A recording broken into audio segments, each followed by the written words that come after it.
ஸ்ரீமதே ராமானுஜாய நமஹ. ஸ்ரீமதே நிகமாந்த மகாதேசிகாய நமஹ.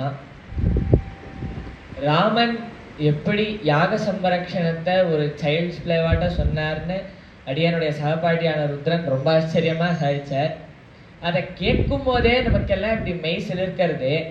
அதை நேரா பார்த்த விஸ்வாமித்திரருக்கு எவ்வளவு ஆனந்தமா இருந்திருக்கணும். அப்கோர்ஸ் விஸ்வாமித்திரருக்கு தெரியும், அகம் வேத்மி மகாத்மானம் ராமம் சத்திய பராக்கிரமம்னு, சத்தியமான பராக்கிரமத்தை உடையவன் ராமன், அவன்தான் சாட்சாத் ஸ்ரீமன் நாராயணன் நவாப்த சமஸ்த காமன், அதெல்லாம் அவருக்கு தெரியும். இருந்தாலும் அந்த பகவான் நம்ம முன்னாடி பிரத்யட்சமா வந்து அவருடைய வீர பராக்கிரமத்தை காமிக்கிறார்னா நமக்கு ஒரு அஸ்டானிஷ்மெண்டா இருக்கும் இல்லையா? அதை பார்த்ததால விஸ்வாமித்திரருக்கு ஒரே வியப்பு.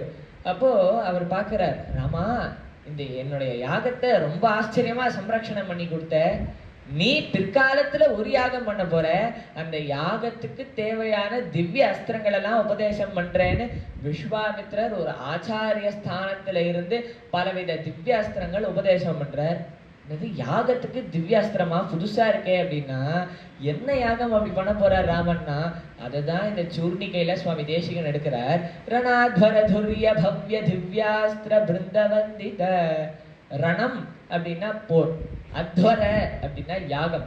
போரையே யாகமா பண்ண போறாராம் பகவான். போரை எப்படி யாகமா பண்ண முடியும்? யாகம் அப்படின்றது நம்ம லோக க்ஷேமத்துக்காக பண்றோம். ராமன் இந்த போர் எதுக்காக பண்றார்? அவரோட ஸ்வயலாபத்துக்கோ தனதானியத்தை பெருக்கிறதுக்கோ இல்ல அவரோட ராஜ்யத்தை எக்ஸ்பேண்ட் பண்ணணுன்றதுக்காகலாம் அவர் பண்ணலையே. தேவர்களும் ரிஷிகளும் அவர்கிட்ட பிரார்த்தனை பண்ணதால லோகக்ஷேமத்துக்காக தர்மத்தை நிலைநாட்டணுன்றதுக்காக தான் அவர் இந்த போரை பண்றார். அதே மாதிரி யாகத்துல நம்ம எப்படி ஹவிஷ கொடுக்கிறோமோ அது போல இந்த போர் என்னும் யாகத்துல அரக்கர்களை அழிச்சு அரக்கர்களையே ஹவிஷா கொடுக்கிறார் பகவான். அதனால அவர் போர் அப்படின்ற யாகத்தை பண்ண போறார். அந்த போருக்கு என்ன தேவை? திவ்ய அஸ்திரங்கள் எல்லாம் தேவை. அந்த திவ்ய அஸ்திரத்தை தான் இவர் இப்போ உபதேசம் பண்றார். விஸ்வாமித்திரர் ராமனுக்கு உபதேசம் பண்றார். என்னென்ன திவ்யாஸ்திரங்கள் எல்லாம் உபதேசம் பண்றாருன்னா, வால்மீகி ராமாயணத்துல ஒரு லிஸ்ட் போடுறார். தண்ட சக்கரம், கால சக்கரம், விஷ்ணு சக்கரம், தர்ம சக்கரம், ஐந்திராஸ்திரம், வஜ்ராஸ்திரம், ஐஷிகாஸ்திரம், பிரம்மணாஸ்திரம், மதனாஸ்திரம், சோஷனாஸ்திரம், தர்ப்பணாஸ்திரம், சந்தாபனாஸ்திரம், விலாபனாஸ்திரம், சிவசூலம், பிரம்மசிரஸ், மோதகி, சிகரி, தர்மபாசம், காலபாசம், வருணபாசம்னு பலவிதமான அஸ்திரங்களை விஸ்வாமித்திரர் ராமனுக்கு உபதேசம் பண்றார். அப்போ உபதேசம் பண்ணும் போது ரணாத்வர துரிய பவ்ய, ராமன் முன்னாடி இந்த திவ்ய அஸ்திரத்தோட பிரதிபாத்திய தேவத்தை எல்லாம் திவ்யாஸ்திர பிருந்த வந்தித கூட்டமா வந்து ராமன் முன்னாடி வணங்குறாளாம். ராமா நீ உயர்ந்த யாகத்தை பண்ண போற, அந்த யாகத்தால தர்ம ஸ்தாபனம் நடக்க போறது, அந்த தர்ம ஸ்தாபனத்துக்கு எங்களுக்கு ஒரு வாய்ப்பை கொடு, எங்களை இந்த யாகத்துல ஒரு கருவியா யூஸ் பண்ணு. இந்த திவ்ய அஸ்திரங்கள் எல்லாம் ராமன் முன்னாடி கை கூப்பின்னு நிக்கிறான்னு சுவாமி தேசிகன் இந்த சூர்ணிகையில ரொம்ப அழகா சாதிக்கிறார். சரி, இந்த அஸ்திரங்கள் எல்லாம் வாங்கிக்கிறார் பகவான். இதை வச்சு என்ன பண்ண போற? அதுதான் அடுத்த சூர்ணிகையில சுவாமி தேசிகன் சாதிக்கிறார். பிரணத ஜன விமத விமதன துர்லலித தோர்லலித. பிரணத ஜன அப்படின்னா நம் போன்ற ஆசுத்தர்கள், பக்தர்கள், பகவானை அண்டியவர்கள், பகவான சரணாகதி பண்ணவான்னு அர்த்தம். அவளுடைய விமதன எதிரிகளை விமதன அழிக்கிறார் பகவான். எப்படி அழிக்கிறார்? அவரோட தோள்கள்ல ஒரு ஆபரணம் மாதிரி அந்த வில்ல வச்சுட்டு இருக்காரு இல்லையா, அந்த வில்லு மூலமா இந்த திவ்ய அஸ்திரங்கள் எல்லாம் பயன்படுத்தி நம்மளோட எதிரிகளை அழிக்கிறார். அவருடைய தோள்கள், அந்த தோள்கள்ல தானே அந்த வில்ல பிடிச்சிட்டு இருக்கார். அந்த தோள்கள் எப்படி இருக்குன்னா துர்லலித தோர்லலித, பயங்கரமா இருக்கா அந்த தோள்கள். ஆனா ராமா உன் தோள்கள் என்னதான் பயங்கரமா இருந்தாலும் அது நான் பார்க்கும் போது ஒரு லலிதமா அழகா இருக்கு அப்படின்ற சுவாமி தேசிகன். பயங்கரமா இருக்கிற வஸ்து தான் அழகா இருக்குமா, இல்ல அழகா இருக்கிற வஸ்து தான் பயங்கரமா இருக்குமானா இது ஒரு சின்ன எக்ஸாம்பிள் மூலமா புரிஞ்சுக்கலாம். காட்டுல ஒரு பயங்கரமான சிம்மம் இருக்கு. அந்த சிம்மத்தை ஒரு மான் பார்த்தது அப்படின்னா, ஐயோ அந்த சிங்கம் நம்மளை வேட்டையாட வருதேன்னு சொல்லி அது ஓடி போகும். அது உட்காந்து ஆஹா சிங்கம் எவ்வளவு அழகா இருக்கு, பிடரி மயிரோட இருக்கேன்னா அது வந்து உட்காந்து ரசிக்காது அந்த சிங்கத்தை, அது ஓடி போயிடும். அது அதனோட நேச்சுரல் இன்ஸ்டிங்க்ட். அதே சிங்கத்தை அதனோட குட்டி பார்த்ததுன்னா ஐயோ சிங்கம் வருதுன்னு பயப்படாது. ஆஹா இந்த சிங்கம் எப்படி இருக்குன்னு அது வந்து ரசிக்கும். அதே மாதிரிதான் அங்க சிங்கம் இருந்தது, இப்போ இந்த காட்டுக்கு வந்திருக்கிறது ராகவ சிம்மம். அந்த ராகவ சிம்மத்தை பொன்மானா வந்த மாரீச்சன் அவருடைய தோள்களை பார்த்தா ஐயோ நம்மள வதம் பண்ற தோள்களாச்சேன்னு அதை பார்த்து பயப்படுவார். ஆனா அந்த சிங்கத்தோட குட்டி போல நம்ம எல்லாம் இருக்கோம். ஏன்னா பகவானுடைய குழந்தைகள் தானே நம்ம. அப்பேற்பட்ட குழந்தைகள் பகவானுடைய தோள்களை பார்த்தா ஆஹா நம்மள ரட்சணம் பண்றதுக்காக இந்த தோள்களை வச்சுட்டு இருக்காரு. பகவானுடைய தோள்கள் எப்படி இருக்குன்னு தோள் கண்டார் தோளே கண்டார்னு கம்பர் வர்ணிச்சா மாதிரி நம்ம வர்ணிப்போமே தவிர நம்ம அதை பார்த்து பயப்பட மாட்டோம். ரட்சணம் அப்படின்றதுக்காக பகவான் ஒண்ணு வச்சுட்டு இருக்காருன்னா அது நமக்கு ஆனந்தத்தை தானே தரும். அதுதான் சுவாமி தேசிகன் இந்த பாக்குறவாளோட பர்ஸ்பெக்டிவ் வச்சுதான் இருக்குன்னு பிரணத ஜன விமத விமதன துர்லலித தோர்லலித அப்படின்னு இந்த சூர்ணிகையில சாதிக்கிறார். சரி, பகவானுடைய தோள்கள் பயங்கரமா இருக்கு, அதே சமயத்துல அழகா இருக்கு. அந்த தோள்களினுடைய அந்த வீர பராக்கிரமத்தை வெளிப்படுத்துற மாதிரிதான் அந்த தாட்டகையினுடைய வதம் அமைஞ்சிருக்கு.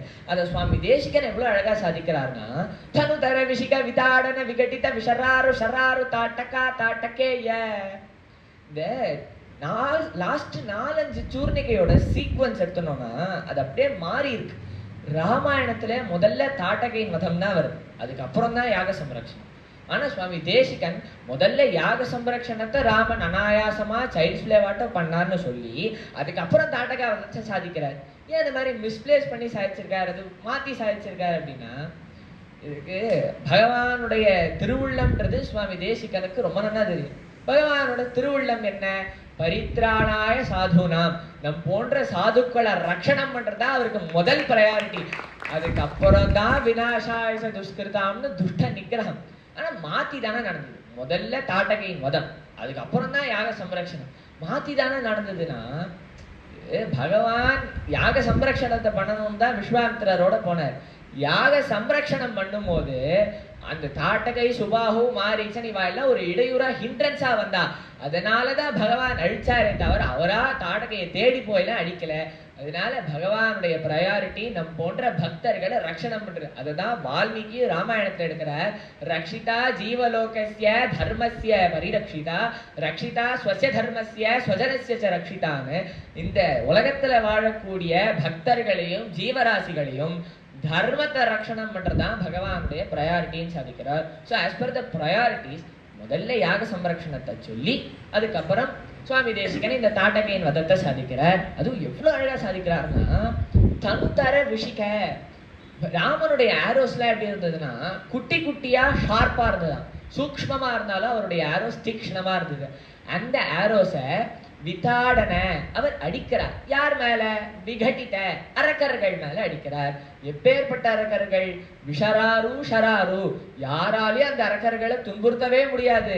ஆனா அந்த அரக்கர்கள் எல்லாரையுமே துன்புறுத்துவா. அந்த அரக்கர்கள் யாரு? தாட்டகா தாட்டகேய. தாட்டகாவும் அவளுடைய புத்திராளான சுபாஹு மாரீச்சன் இவா எல்லாரையும் துன்புறுத்தின ராமா அப்படின்னு சாதிக்கிறாரே தவிர அழித்த ராமான்னு சாதிக்கல. ஏன் சாதிக்கல? ஏன்னா தாட்டகா சுபாஹு 2 பேரை மட்டும்தான் வதம், மாரீச்சனை ஓட்டி தான் விட்டார். அது சரி, தாட்டகா சுபாஹு வதம் பண்ணியாச்சு, வதம் பண்ணணும்னு பகவான் நிச்சயம் பண்ணிட்டார். அப்புறம் எதுக்கு துன்புறுத்தி வதம் பண்ணணும்? அப்படியே டைரக்டா வதம் பண்ணிருக்கலாமேனா. இவ்வளோ நாளா இந்த தாட்டகா சுபாஹு மாரீச்சன் இவா எல்லாரும் அங்க இருந்த ரிஷிகளை போட்டு பாடா படுத்தினா துன்புறுத்தினா. அதனால பகவான் பார்த்தார், தலைவலியும் திருகுவலியும் அவாவாளுக்கு வந்தாதான் தெரியும் இல்லையா? அது போல துன்புறுத்துறது எப்படி இருக்கும்னு உங்க 2 பேருக்கு தெரிஞ்சாதான் எப்படி இருக்கும்னு நீங்க அனுபவிக்கணும்னு சொல்லிட்டு சொல்லுக்கும் கடியவேக சுடுசரம்னு கம்பர் சாதிச்ச மாதிரி சொல் எப்படி போய் ஒருத்தரை சுடுமோ அதான் திருவள்ளுவர் சாதிச்சார். தீயினால் சுட்ட பொன் உள்ளாலும் ஆறாதே நாவினால் சுட்டவடு. எப்படி அந்த சொல் போய் ஒருத்தரை சுடுமோ அது போல பானங்களை போட்டு தாட்டகா சுபாஹு மாரீச்சன் இவா எல்லாரையும் துன்புறுத்தினா ராமான்னு சாதிச்ச. சரி, தாட்டகா சுபாஹுவ வதம் பண்ணியாச்சு, அப்படியே மாரீச்சனையும் சேர்த்து வதம் பண்ணிருக்கலாமேனா. ஏன் வதம் பண்ணலைன்னா தாட்டகா என்னதான் அரக்கியா இருந்தாலும் மாதா, அந்த தாயை வதம் பண்ணியாச்சே, அந்த தாய்க்கு ஈம சடங்கு பண்றதுக்கு அந்த மூத்த பிள்ளையான மாரீச்சனை விட்டு வைக்கணும்னு சொல்லிட்டு யுத்தத்தப்ப கூட அந்த தர்மத்தை பார்த்தவர். அதனாலதான் பின்னாடி வீர சத்தியவிரதான்னு சத்தியத்தையே விரதமாக கொண்டவன் அப்படின்னு யுத்த காண்டத்துல வருது. ஸோ இப்படி அந்த யுத்தத்து போது கூட தர்மத்தை பார்த்தவர் பகவான். அந்த தாட்டகாவுடைய வதத்தை தான் சுவாமி தேசிகன் தனுதர விஷிக விதாடன விகட்டித விஷராரு ஷராரு தாட்டகா தாட்டகேய அப்படின்னு சாதிக்கிறார். சரி, இப்போ இந்த தாட்டகாவதம், சுபாஹு, மாரீச்சன் இதெல்லாம் பண்ணி யக்ஞ சம்ரக்ஷணம் பண்ணி தன்னோட ப்ரொஃபைல்ல நான் ஒரு வீரன் அப்படின்னு எஸ்டாப்ளிஷ் பண்ணிட்டு ராமன் சீதா கல்யாணத்தை நோக்கி மிதிலையை நோக்கி போறார். போற வழியில தான் அகல்யா சாப விமோசனம் நடக்கிறது. அது எவ்வளவு அழகா சுவாமி தேசிகன் சாதிக்கிறாருன்னா, ஜடகிரண சகல தர ஜட்டில நட்டபதி மக்குட்ட தட்ட நட்டன பட்டு விபுத சரிததி பಹುಳ ಮಧುಗಳನ ಲಲಿತ ಪದ ನಳಿನ ರಜ ಉಪಮೃದಿತ ನಿಜ ವೃಜಿನ ಜಹದುಪಳ್ಳ ತನು ರುಚಿರ ಪರಮ ಮುನಿ ವರ யுவதி நுத. இப்படி சாதிக்கிறார் சுவாமி தேசிகன். இதுல பகவானுடைய திருவடிக்கான மகிமை என்ன அப்படின்றத சொல்றார் ஒண்ணு. ரெண்டாவது, இந்த ரகுவீர கத்தியத்துல அசாத்தியமான பல சூர்ணிகைகள், பெரிய சூர்ணிகைகள் இருக்கு. அதுல முதல் பெரிய சூர்ணிகை இந்த அகல்யா சாப விமோசன சூர்ணிகை. அதுல எவ்வளவு அழகா சுவாமி தேசிகன் எப்படி கனெக்ட் பண்றாருன்னா, ஜட கிரண குளிர்ந்த கிரணங்களை உடையவன் சந்திரன். அந்த சந்திரனோட சகலதர ஒரு பார்ட் பிறை சந்திரனை சிவபெருமான் ஜட்டில அப்படின்னு அவரோட ஜட்டையில வச்சுட்டு இருக்காரு. அந்த ஜட்டையில சிவபெருமான் வச்சுட்டு இருக்காரு. சிவபெருமான் எப்பேற்பட்டவர்? நடபதி, நாட்டியமாடக்கூடிய எல்லாருக்குமே தலைவராய் நடராஜராய் விளங்கக்கூடியவர் சிவபெருமான். அந்த சிவபெருமானுடைய மக்குட்ட தட்ட சிரசுக்கு மேல நடனப்பட்டு டான்ஸ் ஆடக்கூடிய ஆற்றல் கொண்ட ஒருவள் டான்ஸ் ஆடிட்டு இருக்காங்க. அந்த ஃப்ளோ விட்டுறக்கூடாது. இந்த குளிர்ந்த கிரணங்களை உடைய சந்திரன சிவபெருமான் ஜட்டையில தாங்கிட்டு இருக்கார். அவர் நடபதி. அவர் டான்ஸ் ஆடும் போது அவருடைய தலையில டான்ஸ் ஆடக்கூடிய ஒருவள் டான்ஸ் ஆடிட்டு இருக்கா. அவ யாருன்னா விபுத சரித்திர கங்கா, தேவர்களாலும் ஞானிகளாலும் வணங்கப்படும் தேவ நதின்னு அழைக்கப்படும் கங்கா. அவள் சிவபெருமான் டான்ஸ் ஆடினா டான்ஸ் ஆடிட்டு இருக்கா. சரி, சிவபெருமானுடைய சிரசுக்கு கங்கை எப்படி வந்தா அப்படின்னா, பகவான் வாமனனா வந்து திரிவிக்ரமனா மூவுலகையும் வளர்க்கும் போது அவருடைய திருவடி சத்தியலோகத்தை நோக்கி போச்சு.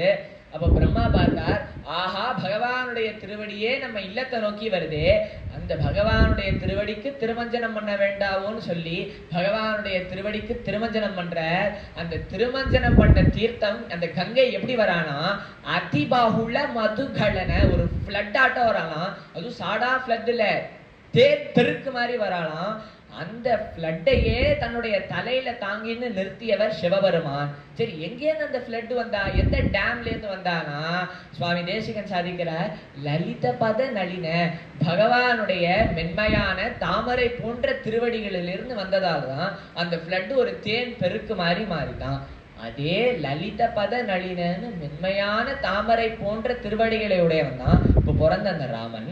அவர் கஜசிம்ம கதீவீரவ் ஷாத்தூல ரிஷபோபமவுன்னு திம் திம்னு நடந்து வரும்போது அவருடைய பாதத்தின் சம்பந்தமுடைய பாதுகையின் சம்பந்தமுடைய அந்த தூளி பறக்கிறதான்.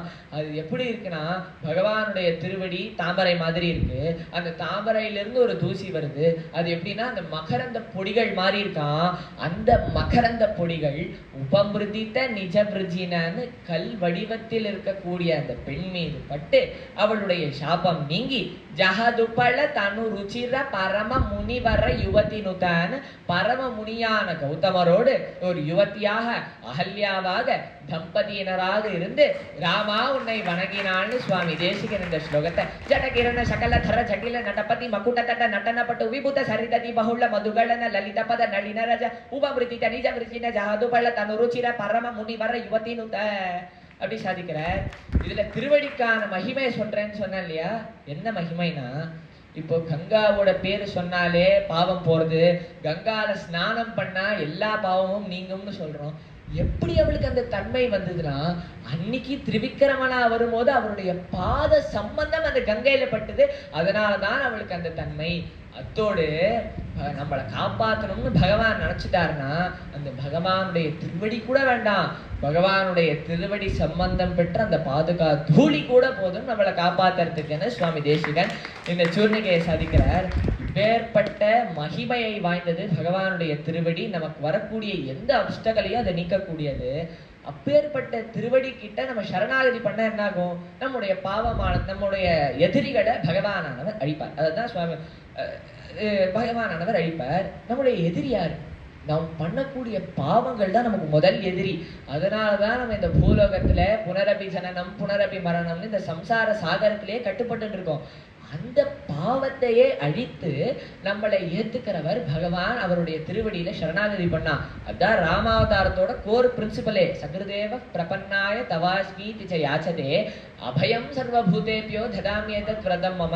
யார் என்கிட்ட சரணாகதி பண்றாளோ அவளை ஏத்துக்கிறதா என்னுடைய விரதம்னு ராமாவதாரத்துல அவர் சாதிக்கிறார்.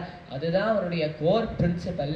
ஸோ அப்பேற்பட்ட பகவானுடைய திருவடிக்கான மகிமையை இந்த சூர்ணிகையில சுவாமி தேசிகன் சாதிச்சு இந்த 9, 10, 11, 12வது சூர்ணிகைகளை முடிவடைய செய்கிறார். இதுக்கு மேல வரக்கூடிய சூர்ணிகைகளை அடியானுடைய சகபாட்டியான சர்வேஷ் தொடங்குவார். நமஸ்காரம்.